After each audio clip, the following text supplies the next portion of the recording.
ফুলকপি শেষ হয়ে যাওয়ার আগেই এই রেসিপিটা না খেলে তো পুরাই মিস। আশা করছি এই রেসিপিটা আপনাদের কাছে অনেক ভালো লাগবে। আসসালামু আলাইকুম সবাইকে, কেমন আছেন সবাই? চলুন আজকে আরও একটি নতুন রেসিপি আপনাদের সাথে শেয়ার করি। প্রথমে ফুলকপিগুলো খুব ছোট ছোট করে কেটে নিয়েছি, একেবারে ছোট করে কাটিনি যেহেতু ফুলকপি এটা ভাজা হবে। তারপরে আমি এখানে পানি গরম করে নিয়েছি আর গরম পানিতে ফুলকপিগুলো দিয়ে নিয়েছি। ফুলকপিগুলো যখন অর্ধেক সেদ্ধ হয়ে গেছে তখন আমি একটা ছাকনা দিয়ে ছেঁকে ঠান্ডা পানি দিয়ে ভালো করে আবারও ধুয়ে নিয়েছি।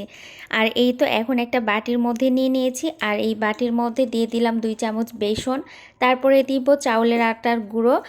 এটা দিলে পারে দেখা যাবে যে অনেক ক্রিস্পি হবে, অনেক মচমচা হবে। তারপরে দিয়ে দিলাম সামান্য পরিমাণ হলুদের গুঁড়া, মরিচের গুঁড়া, তারপরে দিয়ে দিব চাট মশলা। এখানে ম্যাজিক মশলা ব্যবহার করলেও হবে। আমার ঘরে ম্যাজিক মশলার পরিবর্তে চাট মশলা ছিল, তাই আর ম্যাজিক মশলা ব্যবহার করলাম না। এই পর্যায়ে ফুলকপির সাথে খুব ভালোভাবে বেসন, চাউলের গুঁড়া সব মশলাগুলো আমি মাখিয়ে নিচ্ছি। এখানে বেসন গোলানোর কোনো ঝামেলা নেই, কোনো ঝামেলা ছাড়াই সুন্দরভাবে ফুলকপির সাথে এগুলো কোট করে নিচ্ছি।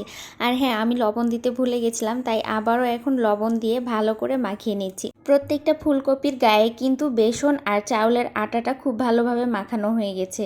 দেখতেই পাচ্ছেন কতটা সুন্দরভাবে মাখানো হয়েছে। এই তো আমি লবণ দিয়ে দিলাম, দিয়ে আমি আবারও মাখিয়ে নিলাম। আর এই পর্যায়ে যখন মাখানো হয়ে গেছে আমি চলে যাব ভাজতে।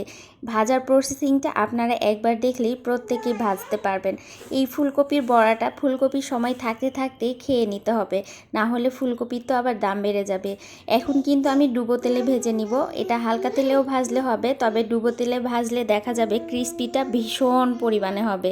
তো দেখতেই পাচ্ছেন আমি একটা একটা করে সবগুলো ফুলকপি দিয়ে নিচ্ছি। ফুলকপিগুলো এপাট ওপাট করে আমি ভেজে নিব, খুব সুন্দর করে ভেজে নিব। কালারটা কতটা সুন্দর এসেছে তা তো আপনারা দেখতেই পাচ্ছেন। খুব বেশিক্ষণ ভাজার দরকার হবে না, যেহেতু আমি অর্ধেক সেদ্ধ করে নিয়েছিলাম আগেই। তো এই তো দেখতেই পাচ্ছেন আমি খুব সুন্দর করে নেড়ে চেড়ে নিচ্ছি, একটার সাথে আরেকটা লেগে যাওয়ার কোনো চান্স নেই।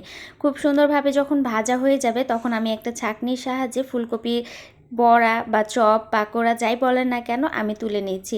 তো দেখতেই পাচ্ছেন সবগুলো ফুলকপির পাকোড়া তুলে নিচ্ছি, তারপরে আমি আরও একবার ভেজে নিব। আজকে কিন্তু আপনাদের সাথে ডিম পোস্ট দিয়ে কিভাবে মেয়োনিজ বানাতে হয় তাও শেয়ার করব।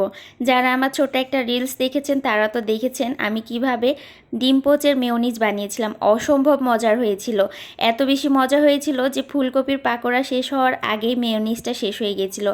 আমি আরও এক ব্যাচ ফুলকপির পাকোড়াগুলো দিয়ে দিলাম।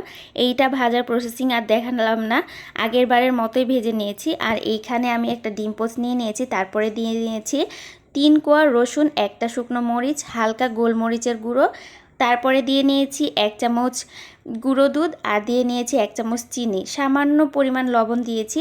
তারপরে এই তো ব্লেন্ড করে নিয়েছি। ও হ্যাঁ, 1 চামচ কিন্তু আমি তেলও দিয়েছিলাম, খুব অল্প পরিমাণে তেল দিয়েছিলাম, আর দিয়েছিলাম 1 চামচেরও একটু বেশি পানি।